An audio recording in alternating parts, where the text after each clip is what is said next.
दोनही ठाकरे बंधूंमध्ये प्रेम आणि जिव्हाळा असून युतीबाबत दोन्हीकडून तयारी असल्याचं महत्त्वाचं वक्तव्य खासदार संजय राऊतांनी केलं।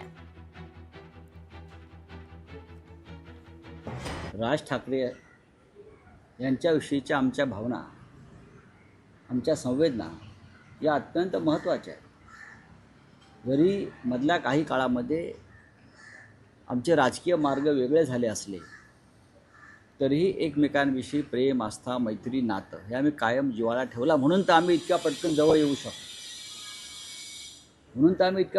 येऊ शकलो, एकत्र बसू शकलो, एकत्र चर्चा करू शकतो। उद्धव ठाकरे आणि राज ठाकरे एकमेकांविषयी जाहीरपणे बोलू शकतात।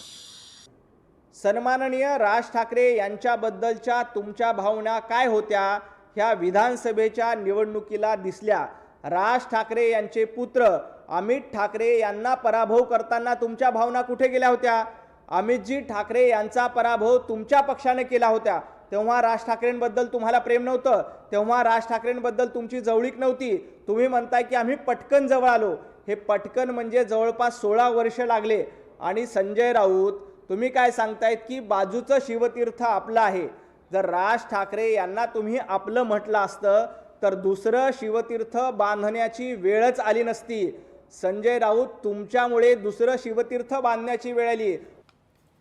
यासोबतच रामदास कदमांची वक्तव्य म्हणजे बाळासाहेबांची बेईमानी असल्याचं वक्तव्य देखील संजय राऊतांनी केलं। संजय राऊतांनी रामदास कदमांना चांगलं सुनावलं। बाळासाहेबांचा मृतदेह 2 दिवस मातोश्रीत का ठेवण्यात आला असा सवाल रामदास कदमांनी उपस्थित केला होता।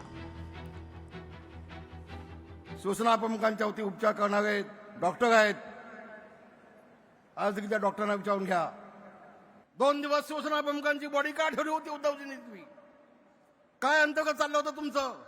पण हे सगळं कशासाठी?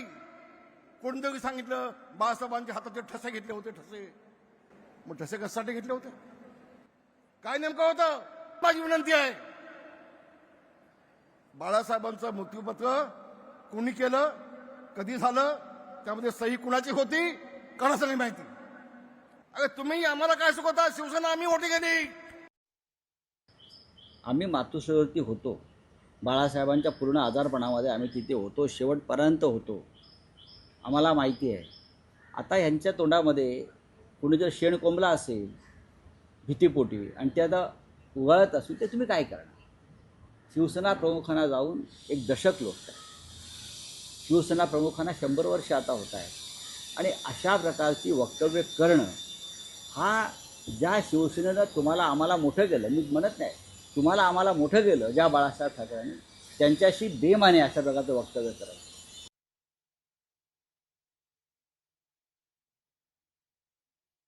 गेले 13 वर्ष हे बाळासाहेबांसारख्या बाळासाहेबांच्या याच्यावर तयार झालेल्या नेत्यांनी गेले 13 वर्ष हा विषय का काढला नव्हता? खरं तर आज कालची लोकसभा झाली, विधानसभा निवडणुका झाल्यात। या निवडणुकीमध्ये वेगवेगळ्या मार्गाने आपण निवडणूक जिंकला, तरी पण उद्धव बाळासाहेब ठाकरे आज ठामपणे उभे आहेत। आणि त्यामुळे तुम्हाला दिल्लीवरून जे आरोप बाळासाहेबांच्या बाबतीमध्ये उद्धवजींवर करायचे असतात ते तुम्ही करताय, परंतु अशा आरोपांना शिवसैनिक आणि महाराष्ट्राची जनता भीक घालणार नाही। लोकशाही मराठी ऐका, पहा, जागरूक रहा।